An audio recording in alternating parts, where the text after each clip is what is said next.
에스겔 46장 1절부터 8절까지입니다. 제가 읽습니다. 나주 여호와가 말하노라. 안뜰 동양한 문을 일하는 6일 동안에는 닫되 안식일에는 열며 월삭에도 열고 왕은 바깥문 현관을 통하여 들어와서 문벽 곁에 서고 제사장은 그를 위하여 번제와 감사제를 드릴 것이요 왕은 문통에서 경배한 후에 밖으로 나가고 그 문은 저녁까지 닫지 말 것이며 이 땅 백성도 안식일과 월삭에 이 문통에서 나 여호와 앞에 경배할 것이며 안식일에 왕이 여호와께 드릴 번제는 흠없는 어린 양 6과 흠없는 수양 하나라. 그 소재는 수양 하나에는 밀가루 한 에바요 모든 어린 양에는 그 힘대로 할 것이며 밀가루 한 에바에는 기름 한 흰씩이니라. 월삭에는 흠없는 숫송아지 하나와 어린 양 6과 수양 하나를 드리되 모든 흠없는 것으로 할 것이며 또 소재를 갖추되 숫송아지에는 밀가루 한 에바요 수양에도 밀가루 한 에바며 모든 어린 양에는 그 힘대로 할 것이요 밀가루 한 에바에는 기름 한 흰씩이며 왕이 올 때에는 이 문 현관을 통하여 들어오고 나갈 때에도 그리할지니라. 아멘. 에스겔 46장 1절부터 8절까지 말씀에는 안식일과 월삭에 하나님께 백성들과 왕이 제사하고 경배하는 내용이 나와 있습니다. 그 앞에 45장 18절부터 25절까지는 여호와의 절기 가운데 크게는 유월절하고 그 다음에 초막절 절기가 나와 있었고 그 앞에는 성소를 정결케 하는 예식을 1월 1일 날과 1월 7일 날 반복하여서 성전을 깨끗하게 정결하게 해야 한다. 그래서 속죄를 해야 하는 것에 대한 말씀이 나와 있었습니다. 그리고 46장에 이어지면서 안식일과 월삭에 대한 말씀인데 제가 볼 때는 핵심 포인트는 이 동양한 문으로 보여집니다. 일단 46장 1절부터 다시 읽어가면서 말씀을 설명합니다. 나주 여호와가 말하노라. 안뜰 동양한 문을 일하는 6일 동안에는 닫되 안식일에는 열며 월삭에도 열고 안뜰 동양한 문이다. 우리가 이 성전의 환상에서 하나님께서 제시하신 청사진을 통하여 성전의 모양과 구조를 봤을 때에 성전이 이 정사각형으로 크게 돼 있는 가운데서 서쪽에가 서편 건물이 있고 서쪽 끝에가 그다음 그 앞에가 성전이 있었습니다. 그리고 이 큰 넓은 이 성전으로 출입하는 문이 외곽에서 동쪽에 문이 있었고 그 다음에 북쪽과 남쪽에 문이 있었습니다. 서쪽 문은 없었고요. 그렇게 해서 문인데 문이 통로로 만들어진 큰 건물이었습니다. 이 건물의 크기들이 앞에가 다 나와 있었습니다. 그렇게 세 군데의 통로가 되는 큰 건물이 되는 문이 있어서 그 문을 통과해 가지고 들어오면 바깥들이 나왔고 다시 똑같은 크기의 건물이 되는 통로가 이 안뜰로 들어가는 이러한 통로가 되는 건물이 있습니다. 동양한 안뜰로 들어가는 통로가 되는 건물이 있고 그 다음에 북쪽에서 바깥들에서 안뜰로 들어가는 또 건물이 되는 통로가 있고 그리고 남쪽에도 있고 그런데 이 44장을 가면 44장에는 어떤 말씀이 있었냐 그러면 44장 1절에 보면 그가 나를 데리고 성소 동향한 바깥문에 돌아오시니 그 문이 닫히었더라. 이게 지금 동향한 문 이야기가 46장에도 나오는데 46장하고 제가 볼 때는 44장의 이 동향한 문은 다른 문으로 보입니다. 44장에는 저기 성전 전체가 되는 면적 이 밖에 거룩하게 구별된 성전 땅 밖에서 문을 통하여 안뜰에 들어오는 동향한 문에 대하여서 여호와 하나님께서 그리 출입하셨기 때문에 그 문은 닫아야 된다 하는 이야기가 44장 2절에가 나옵니다. 2절 읽어보면 여호와께서 내게 이르시되 이 문은 닫고 다시 열지 못할지니 아무 사람도 그리로 들어오지 못할 것은 이스라엘 하나님 나 여호와가 그리로 들어왔음이라. 그러므로 닫아둘지니라. 닫아주는 동향한 문에 대한 이야기를 하는데 46장에는 닫아두기는 하는데 이 동향한 안뜰 동향한 문인데 닫아두기는 하는데 언제는 열어라 그러냐 그러면 46장 1절 하반절에 보면 6일 동안은 닫되 안식일에는 열며 월삭에도 열어라. 그러함에 영원히 닫아야 된다는 이 동향한 문하고 이 안뜰에 있는 동향한 문이 다른 것을 볼 때에 44장 여호와 하나님께서 들어오신 동향한 문은 닫혀 있어야 될 동향한 문인데 그 문은 바로 바깥뜰로 들어오는, 그래서 성전 전체의 거룩한 땅으로 바깥에서 안으로 들어오는, 담으로 한다면은 밖에 담이 쳐져 있었지요. 6규빗 높이의 폭이 6규빗 두께가 되는 그러한 담이 이 전체 쳐져 있었는데 그 바깥에서 이제 바깥뜰, 성전의 바깥뜰로 들어오는 동향한 문은 영원히 닫아야 된다. 그러면 아예 그냥 성전이 바깥뜰에서 동향한 문이 열려 있다 그러면 하나님께 예배하고 제사할 때의 동향한 문과 동향한 문을 통해서 어디를 볼 수 있냐 그러면 성소를 볼 수 있고 그 다음에 성소 앞에 있는 하나님께 제사하는 제단을 볼 수가 있습니다. 그런데 저기 성전 아예 바깥뜰에서 정면으로 이렇게 보이는 위치가 안뜰이고 다시 동향한 문을 통하여서 성소까지 볼 수 있어요.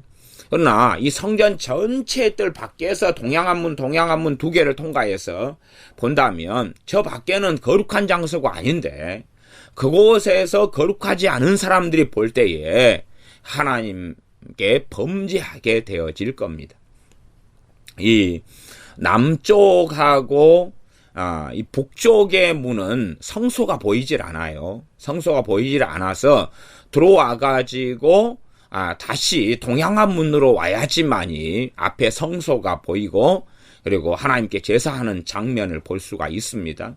그렇기 때문에 제가 볼 때는 전능하신 하나님께서는 고의적으로 이 이스라엘 백성들로 하여금 죄를 짓지 않도록 하기 위하여 바깥 동향한 문으로 들어오시면서 여기를 영원히 폐쇄해버리고 닫아버리라고 하신 것 같습니다. 그렇게 해서 범죄하지 않도록 하시려고 그런 겁니다. 그 다음에 이제 또 이 바깥뜰에서 안뜰에는 번제단이 있고 그리고 안뜰 그 안에가 지성소가 있는 본 성전 건물이 있습니다. 그 동향한 문에 대한 이야기가 46장에 나와 있는 것입니다. 그래서 이 바깥뜰에서 안뜰로 들어가는 통로가 되는 이 동향한 문이 있는 통로되는 건물, 이 건물의 문을 6일 동안에는 닫아야 한다. 그리고 안식일에는 열며 월삭에도 열고, 평상시에 이 문이 열어졌다 그러면 매일 드리는 제사가 있습니다. 그럴 때에 사람들이 바깥뜰까지 지금 들어올 수 있거든요. 유대인들이 바깥뜰까지 들어와 가지고 이 동향한 문을 통해서 이 거룩하지 않은 사람들이 안을 들여다보게 돼요. 성소를 들여다보게 되고 제사하는 걸 들여다볼 때에 이들이 거룩해지기는 고사하고 죄를 짓게 된다는 사실입니다. 신약시대로 이야기한다면 항상 모든 믿는 사람들이 성찬을 통하여 주님의 살과 피에 참여하고 하나님의 은혜 속에 들어오면 좋을 것인데, 그러나 믿음이 없고 분별력이 없는 사람들, 주님의 몸을 분별하지 못하는 사람들이 성찬을 하게 될 때에 그들이 성찬을 통하여 은혜를 입기보다는 하나님의 심판과 하나님의 징계 속에 들어갔다는 사실을 고린도 전서에서 확인합니다. 고린도 교회가 성찬을 잘못하기 때문에 그로 말미암아 병든 사람들, 연약해진 사람들, 잠자는 사람들이 많았다고 성경은 기록합니다.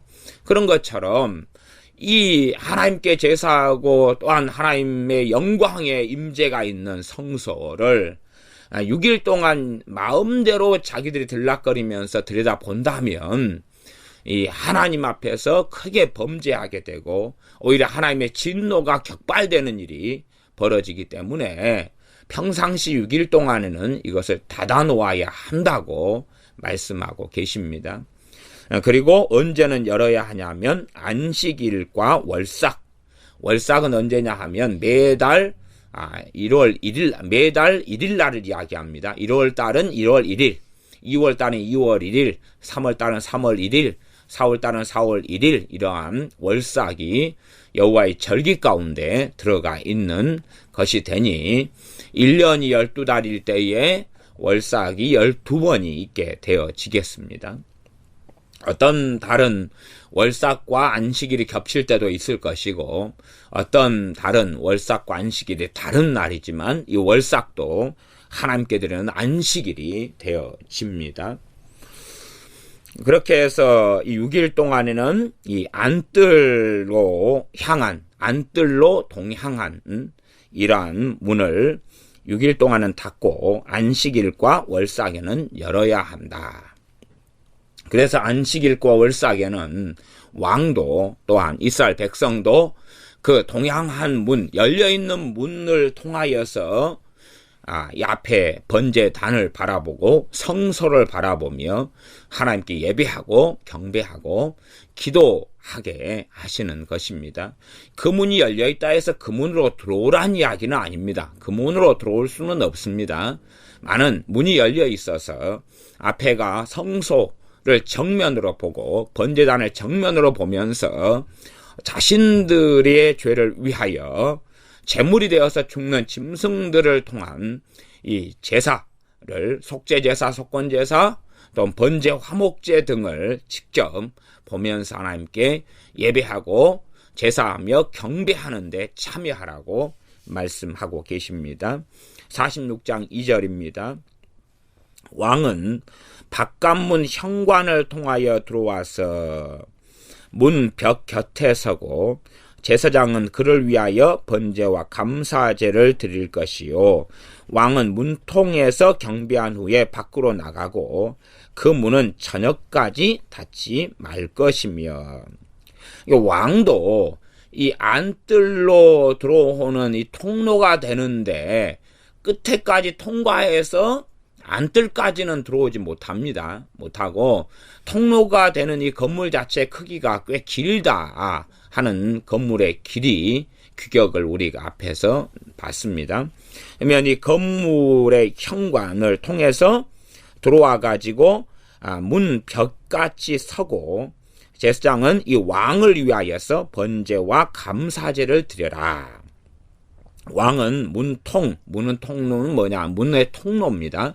거기에서 경배한 후에 다시 밖으로 나가는 것입니다. 그러지 안뜰까지 들어오는 건 아니고요. 그리고 그 문은 저녁까지는 닫지 말 것이다. 저녁이 되어서 유대력으로는 날이 바뀌게 되어집니다. 그래서 보통 아침부터 저녁까지가 하루거나 혹은 저녁이 된 다음부터 다음날 저녁까지를 하루로 보는 개념을 유대인들은 사용합니다. 3절 이 땅 백성도 안식일과 월삭에 이 문통에서 나 여호와 앞에 경배할 것이며 이 문의 통로에서 이 땅 백성도 안식일과 월삭에 경배해라. 평상시에는 닫아놓습니다. 닫아놓아야지만이 속된 것과 거룩한 것의 구별이 생기지. 평상시에도 일주일 내내, 한 달 내내, 1년 내내 이 문을 열어놓고 너희들이 마음껏 경배해라. 그것이 아닙니다. 사람이란 존재는 참으로 속되기 쉬운 존재고 타락하기 쉬운 존재고 강팍해되어지기 쉬운 존재입니다. 그렇기 때문에 하나님께서는 절기 때 그리고 여기서는 이 동행한 문에 대하여는 월삭과 안식일에 대한 말씀을 하면서 이때 열어가지고 거기에서 백성들이 동행한 문의 통로에서 하나님께 경배해야 한다. 그것은 안식일과 월삭이다 라고 명령하고 계십니다. 1년 365일 하나님 가까이 하면서 지내면 좋을 것 같으나 오히려 그것이 이스라엘 백성에게 유익이 되지 않고 해가 되는 것입니다. 거룩한 것을 개에게 돼지에게 주지 말아라. 진주를 그렇게 주지 말아라. 오히려 너희를 상하고 해치게 된다. 실제로는 우리만이 아니라 그 개와 돼지가 되는 사람에게 진주와 거룩한 것을 주었을 때에 오히려 그들에게도 문제가 생기는 것입니다. 왜? 그들을 강팍하고 악하게 만들어버리고 말거든요.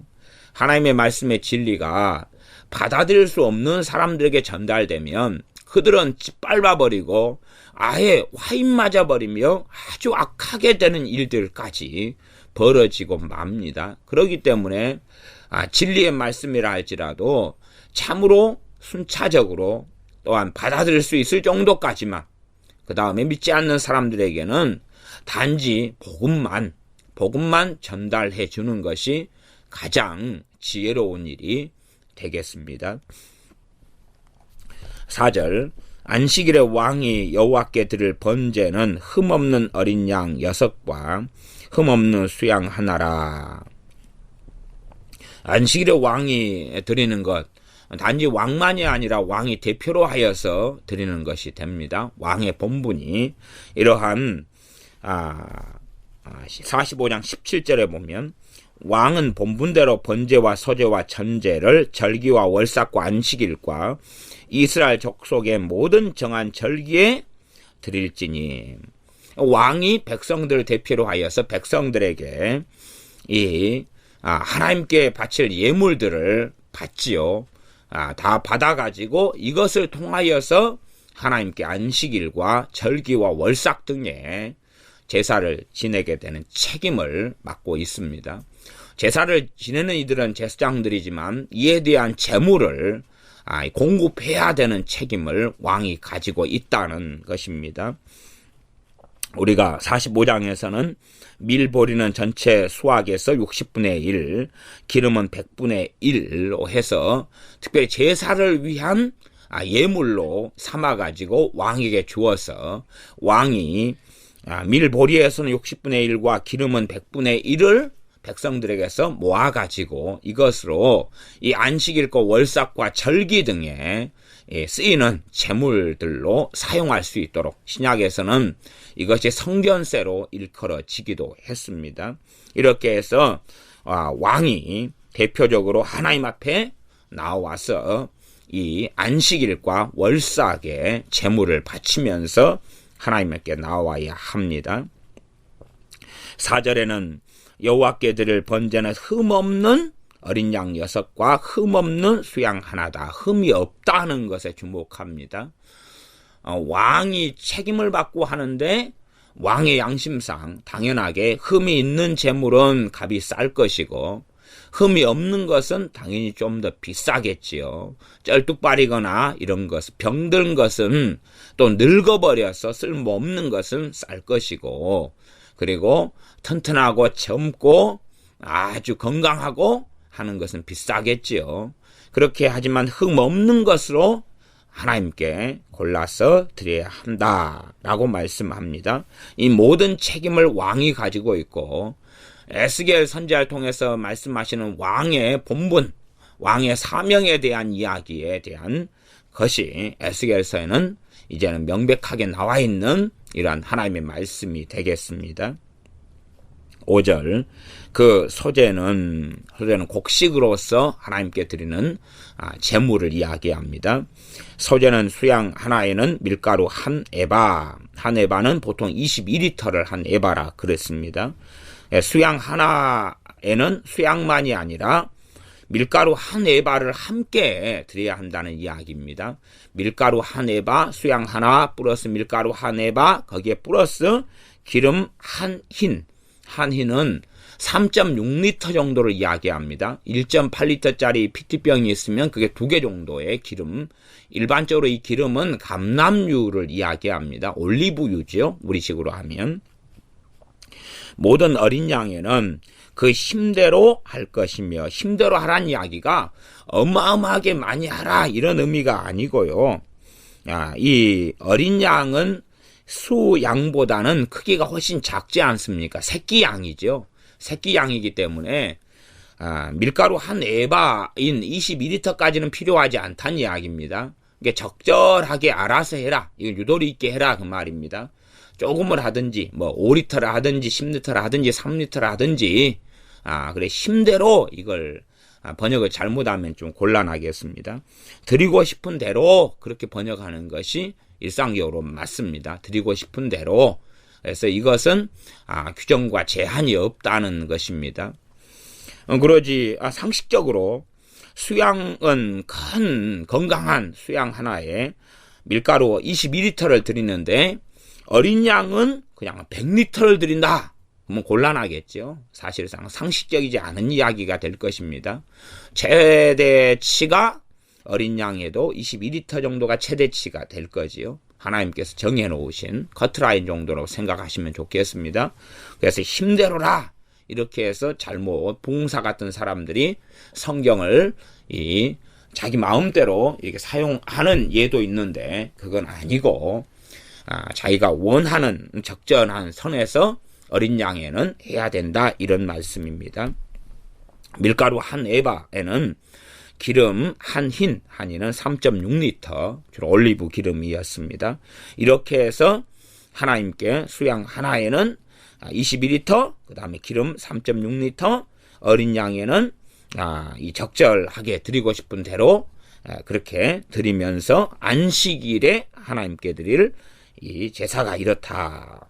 그리고 6절에는 월삭에는 흠없는 숫송아지 하나와 어린 양 6과 수양 하나를 드리되 모두 흠없는 것으로 할 것이며 이 제사에는 하나님의 사랑과 공의가 함께 있는 자리입니다. 그렇기 때문에 실상은 내가 죄를 지었고 백성들이 죄를 지었는데 그 죄 때문에 짐승을 잡아서 그 피를 흘려서 우리의 죄를 대신하고 속죄한다는 것은 말할 수 없는 하나님의 은혜와 자비와 긍휼과 사랑을 말씀해 주신 것입니다. 내가 죄를 지어서 내가 죽어야 되는데 내 대신 어린 양을 죽일 수 있다는 것입니다. 과거에 이 양반시대나 귀족시대에 서구에도 그런 일이 있습니다. 매 맞는 아이라는 제도가 있었습니다. 매 맞는 아이라는 것은 뭐냐 하면 어느 귀족의 자녀를 가정교사가 가르치고 공부를 시키는데 애가 공부를 안 해요. 공부를 안 해서 선생님이 때리는데 귀족 아이를 때릴 수가 없어가지고 하인 하나를 같이 앉혀놓고 대신 걔를 때리는 거예요. 귀족이 10대 맞아야 되면 하인을 10대를 때리는 거예요. 그러니 귀족은 이 귀족 아이는 그냥 수업 시간에 잠을 자고 장난질 치고 그러면 이 하인 아이는 계속 매를 맞아요. 대신 매 맞는 아이.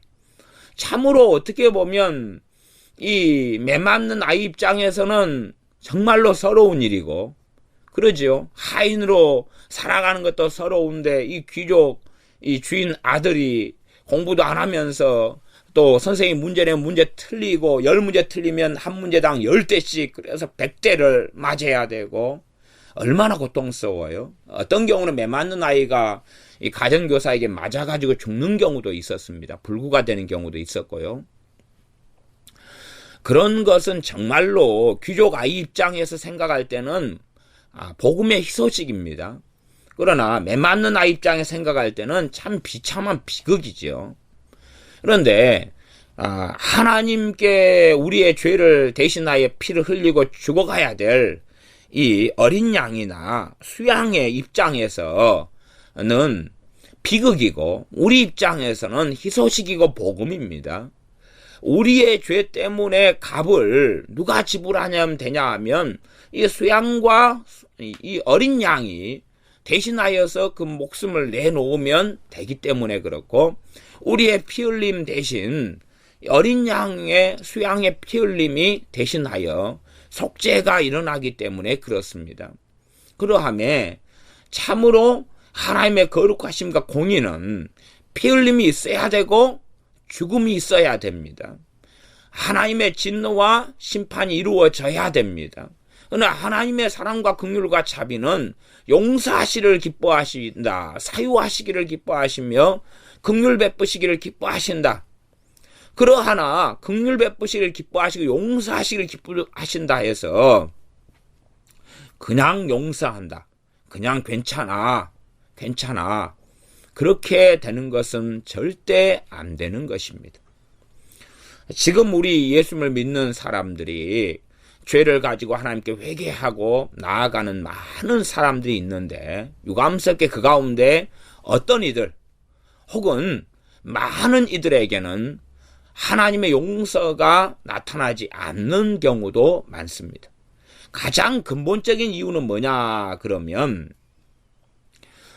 이 구약시대의 짐승의 피를 통해서 짐승의 피 흘림이 없이는 죄사함이 없었는데, 신약시대에는 우리 주님의 피 흘리심 때문에 죄를 용서받는 거다는 사실이지요. 그러나 이것을 망각하고 잊어버리는 것입니다.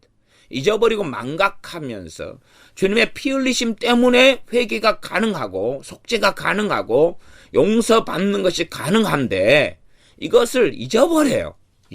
잊어버린 가운데서 그냥 내가 회개기도 했기 때문에, 내가 잘못했다 하기 때문에, 내가 잘못했다고 하나님께 기도하기 때문에 용서받을 거야. 내가 울기 때문에, 내가 금식하기 때문에, 내가 통곡하기 때문에, 내가 후회하기 때문에 나는 용서받아.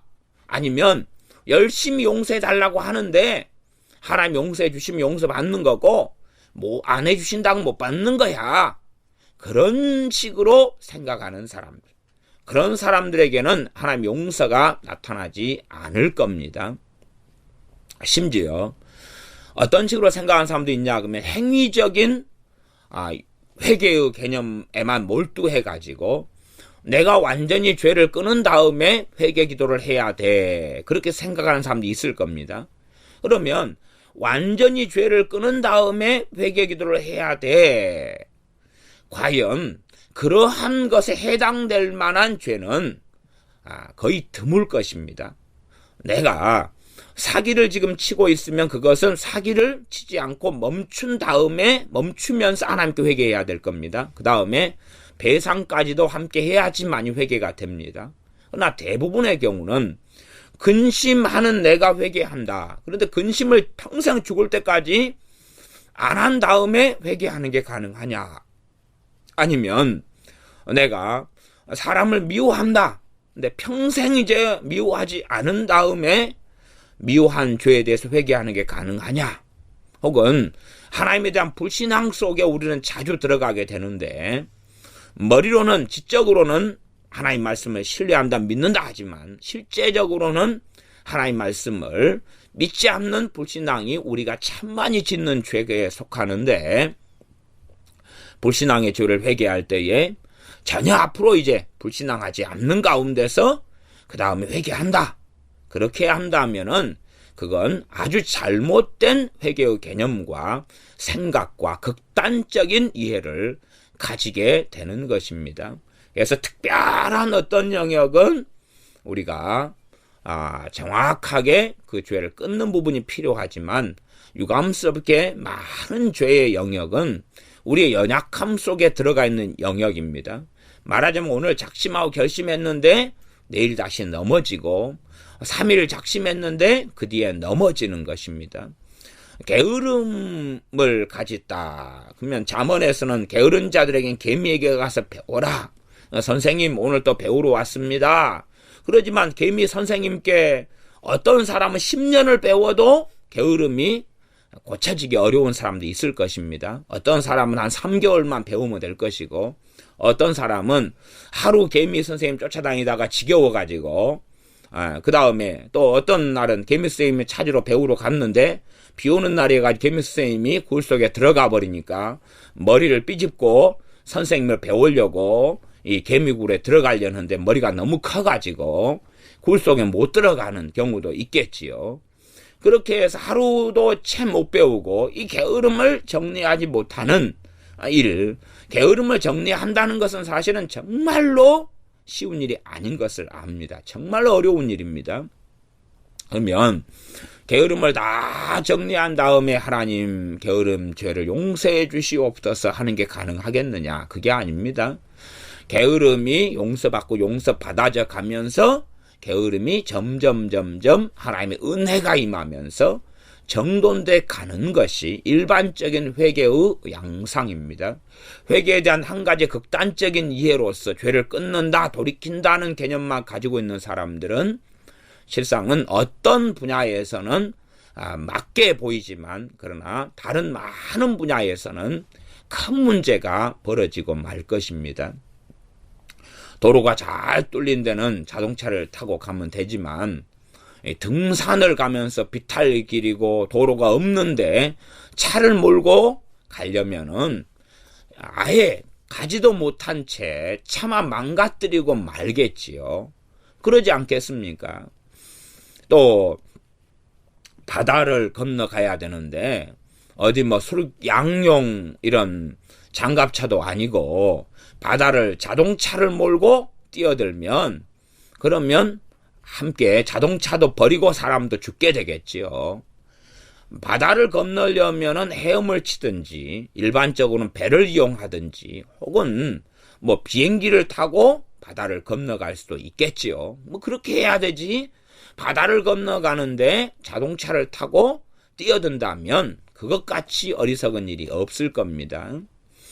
그런 것처럼 이 회개의 개념도 한 가지에 대한 이해만 가지고 도로에도 사용하고 바다에도 사용하고 산을 오르는 데도 사용한다? 그러면 맞는 데는 맞지만 나머지에서는 큰 비극이 벌어질 겁니다. 자동차를 몰고 벼랑에서 떨어지는 일도 벌어질 수 있다는 사실입니다. 그래서 이 회개를 하는 사람들이 이 구약 시대의 이 제사가 무엇이었던지를 다시금 배워야 되는 일들도 많이 있습니다. 구약 시대는 짐승이 사람의 죄를 대신하여서 피 흘리고 죽어가고 제사 드리는 사람의 죄가 용서받는다는 게 하나님의 말씀입니다. 신약 시대에 우리는 다시금 짐승으로 제사를 드리거나 어린 양이나 수염소나 수양이나 숫송아지나 하나님께 가지고 나갈 필요가 없습니다. 그러나 영원한 주님의 제사가 있기 때문에 주님의 피 흘리심을 근거로 하여서 회개하는 것입니다. 그때에 죄 사함이 나타나고 죄에 대한 용서가 이루어집니다. 그러나 주님이 빠져버린 사람들, 주님을 의존하는 게 빠져버린 사람들에게는 아무리 반복적으로 잘못했다고 하나님께 나오지만 속죄가 일어날 수가 없습니다. 그러므로 우리가 날마다 우리의 죄를 깨닫고 하나님께 회개 기도하는 사람들은 시간이 흘러가면 흘러갈수록 정상적으로는 우리 주 예수님을 더욱더 사랑하게 되며 주님의 십자가를 사랑하게 되며 주님께 감사하고 경배하게 되어집니다. 죄가 더 많이 발견되고 더 많이 회개하는 사람들은 주님을 더 많이 사랑하게 됩니다. 영원한 나의 대속주가 되시는 구원자가 되시는 주 예수님을 사랑할 수밖에 없다는 사실입니다. 그러나 내가 단순하게 회개 기도를 했다. 나는 하나님 잘못했어요. 이렇게 말을 했다. 반복적으로 여러 번 했다. 잘못했어요. 100번 했다. 천번했다. 그렇게 하니 뭐 용서되지 않을까 착각하는 사람들은 어리석은 삶의 세계로 나아갑니다. 제게 간혹가다 그런 질문들을 참 많은 분들이 하시더라고요. 목사님, 이러한 죄에 대하여 얼마 동안 회개기도를 하면 될까요? 몇 번이나 하면 될까요? 몇십 번이나 하면 될까요? 몇 시간이나 하면 될까요? 그래야 용서받을까요? 하고 질문하는 분들이 상당히 많으셨어요.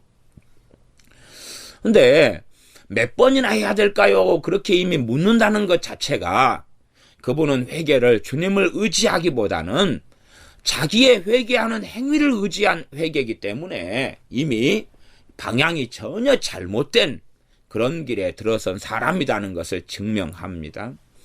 주님을 의지할 그때만이 속죄가 일어나고 용서가 일어나며 하나님의 이 죄를 깨끗게 하심과 죄를 사유하심이 일어나게 되어집니다.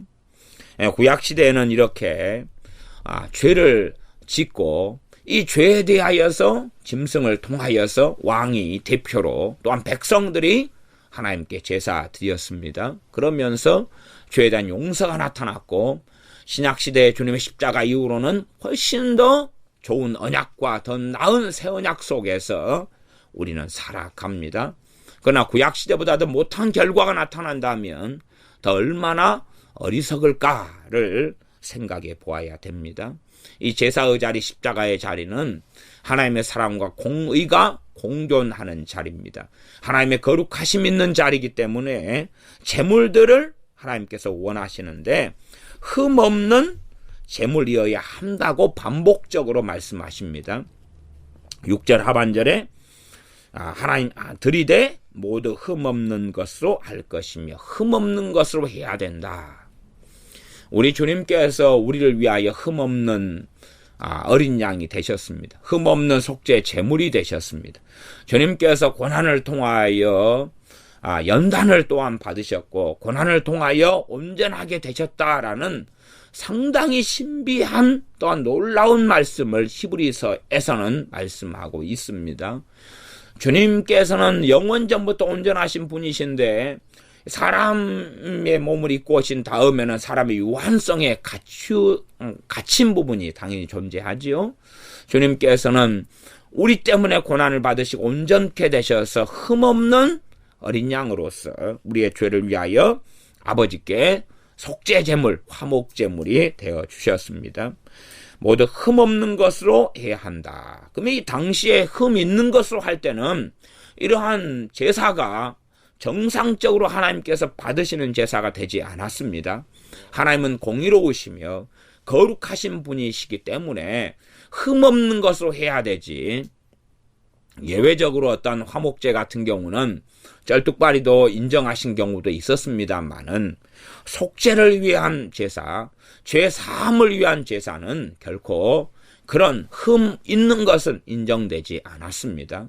그래서 흠 없는 것을 가지고 하나님께 나와야 된다. 하나님 용서하시기 위하여 우리 주 예수 그리스도의 십자가에 피 흘리셔 돌아가신 예표와 모형과 그것을 근거로 하여서 이 제사 제도를 하나님 만드셨는데 용서하시기 위하여 만든 제사 제도지만 그러하나 반드시 하나님의 공의와 거룩하심 때문에 흠없는 것이어야 한다고 더욱더 강조하고 계십니다. 7절 또 소재를 갖추되 수송아지에는 밀가루 한 에바요 수양에도 밀가루 한 에바며 모든 어린 양에는 그 힘대로 할 것이요 밀가루 한 에바에는 기름 한 흰씩이며. 비슷한 말씀이 반복돼서 나오는데 안식일과 월삭은 좀 다르지요.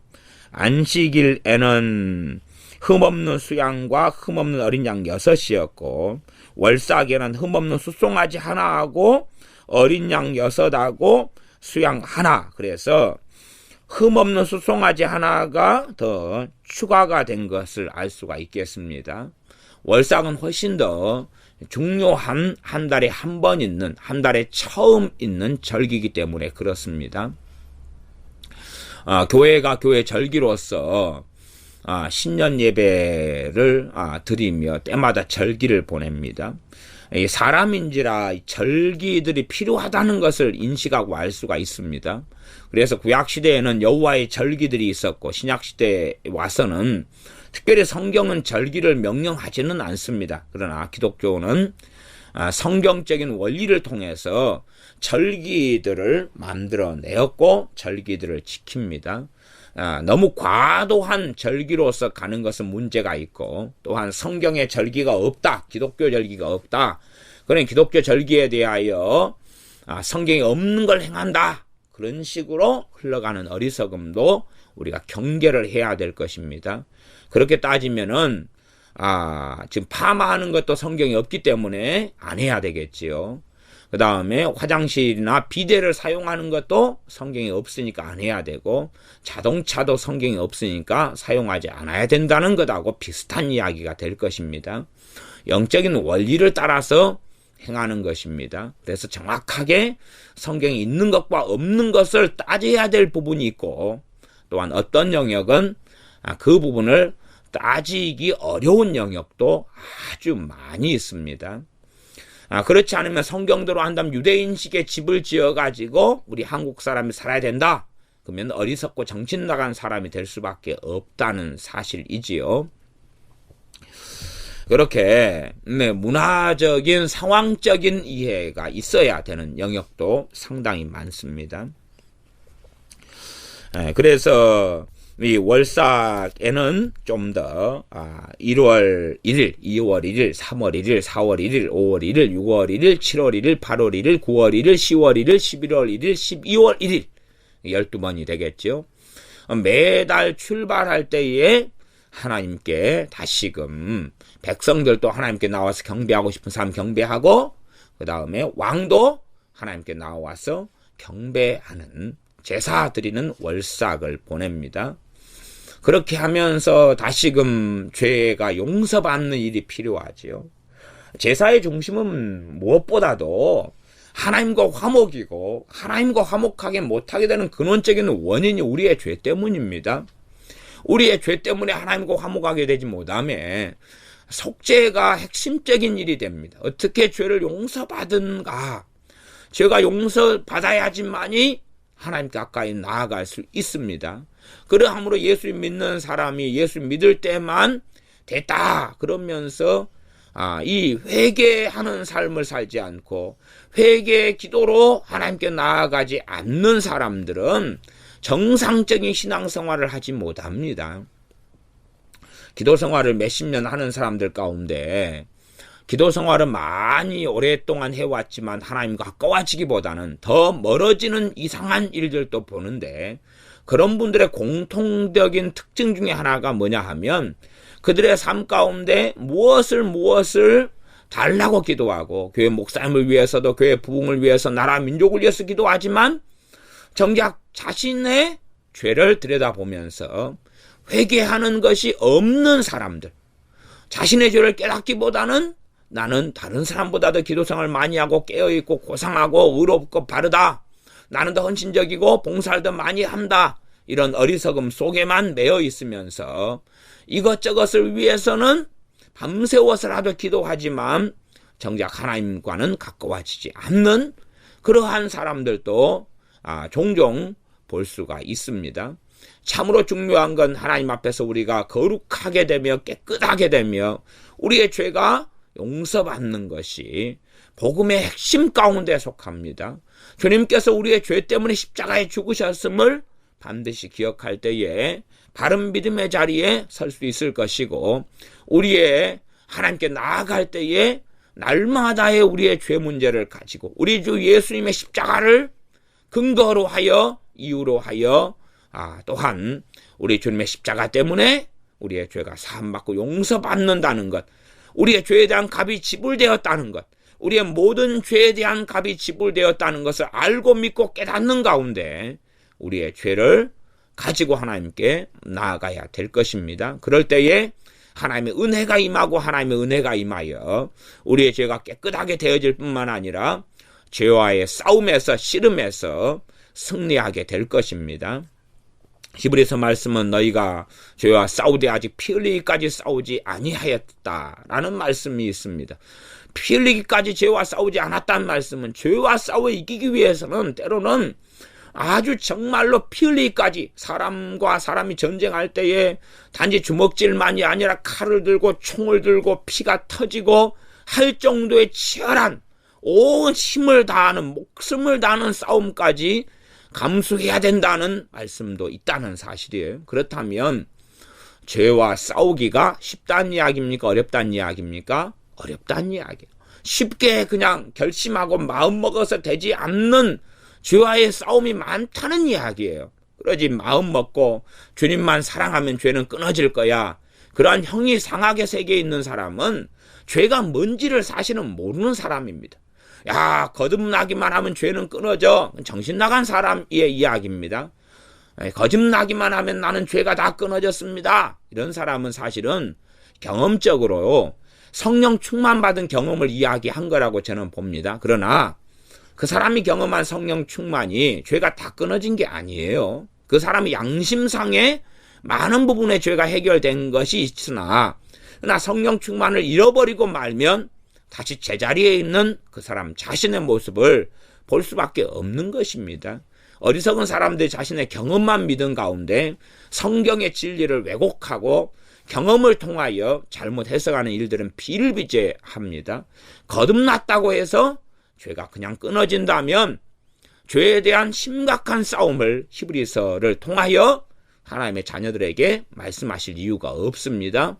그러므로 죄와 싸우는 가장 중요한 방법은 우리의 행위나 결심이나 결단이나 의지가 아니라 우리 주 예수님 십자가를 근거로 하고 우리 주님의 피 흘리심 때문에 죄가 용서받고 죄와 죄에 대한 형벌에 대하여 값이 지불되었음을 믿는 믿음에 가 있습니다. 그리고 그 믿음을 가지고 죄를 주님 의지하여 담대히 하나님의 은혜의 보좌 앞에 나아가는 삶에 있다는 것을 꼭 기억하셔야 됩니다. 그것이 죄와 싸움에서 본질적인 승리의 비결이지, 내 결심, 결단, 금식기도, 작정기도, 헌금, 봉사, 순종 그런 것하고 이 도움은 되겠지만, 그러나 상관지수가 절대적 상관지수를 가지지는 않습니다. 8절, 왕이 올 때에는 이 문 현관을 통하여 들어오고 나갈 때에도 그리할지니라. 현관을 통하여 들어왔다가 완전히 안뜰로 가는 건 아니고 그 문 통해서 하나님께 경배하고 다시 나가라, 그 말입니다.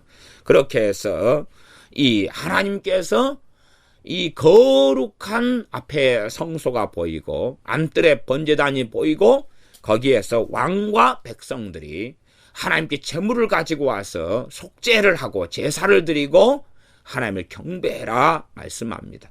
왜 하나님을 경배해야 되겠습니까? 참으로 하나님은 경배받으실 하나님이시기 때문에 그렇습니다. 우리가 바르게 하나님을 섬기고 신앙생활을 해간다면 하나님을 경외하는 마음이 커져갈 것이고, 잘못 신앙생활을 해간다면 이 잘못 열매가 맺혀서 하나님을 경외함은 온데간데 없어지고 말 것입니다. 하나님을 경외함이 많아져 가면 우리의 문제는 작아져 갈 것이고, 하나님을 경외함이 사라져 가면 우리의 문제는 커갈 것이고, 하나님을 경외함이 커가면 우리의 믿음은 증가해 갈 것이고, 하나님을 경외함이 없어져 가면 우리의 믿음은 더 보잘것 없어지고 연약해지고 실상은 우리의 행위에 근거한 믿음으로 나아가기 때문에 그 믿음은 불이 꺼져가고 죽어갈 수밖에 없습니다. 그러나 하나님을 의뢰하고 의지하는 가운데 하나님을 경외함이 증가해 간다면, 하나님을 참으로 경배하고 예배하는 삶을 살아간다면 하나님 말씀에 불같이 역사하여 하나님에 대한 믿음과 의지와 하나님 때문에 기뻐하며 하나님 때문에 평안히 눕기도 하고 자기도 하며 하나님께서 돌보시고 전능하신 아버지 되셔서 붙드시는 것을 누리게 될 것입니다. 기도하겠습니다. 아버지 하나님, 왕이 백성들 대표로 하여서 동양한 문의 문통에서 경배하고 또한 제사하는 것을 봅니다.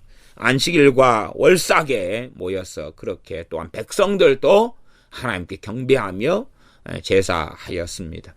참으로 흠없는 어린 양, 흠없는 수송아지, 흠없는 이 수양을 통하여서 죄가 정결케 되고 깨끗하게 되며 속죄가 나타난 것이 구약일진데 정말 피 흘림이 없을 때 어찌 속죄가 있겠습니까? 나 지금은 더 좋은 언약과 더 좋은 주님의 피 흘리심이 있으셨사온즉 참으로 주 예수님의 십자가 때문에, 주님의 죽으심 때문에 우리가 죄가 용서받을 수 있고, 주님의 죽으심 의지하여, 주님의 피 흘리심 의지하여 하나님 아버지께 우리의 죄를 깨닫고 나아갈 때마다, 때로는 죄를 깨닫지 못하고 알지 못하는 가운데 알지 못하고 지은 죄를 가지고 나아갈 때에도 하나님께서 우리 주 예수님을 통하여 우리를 깨끗하게 하시며 그 피로 우리를 거룩하게 하시는 것을 누리며 날마다 거룩의 삶으로 걸어가게 하여 주시옵소서. 우리가 짧은 단시간의 삶을 보면서 왜 내가 변화되지 않을까가 아니라 더 많이 주님의 피 흘리심 의지하여, 주님의 우리의 모든 죄를 위하여 죽으심 의지하여 날마다 100번이라도 1000번이라도 우리의 죄를 가지고 내 행위가 아니라 주님 의지하여 하나님의 은혜의 보좌 앞에 담대히 나아가 죄를 이기는 주님의 속죄의 권능을 누리며 변화되는 삶을 살게 하여 주시옵소서. 변화의 원동력과 원천이 우리에게 있지 아니하고 주님의 피 흘리심에 또한 어린 양 대신 속죄 제물 대신 화목제물 대신 주님께 있사오매 주님 때문에 거룩해져가는 걸 보며 주님을 더 사랑하고 아버지 하나님을 더욱더 경외하며 감사하는 우리가 되게 하여 주시옵소서. 예수님의 이름으로 기도하옵나이다. 아멘.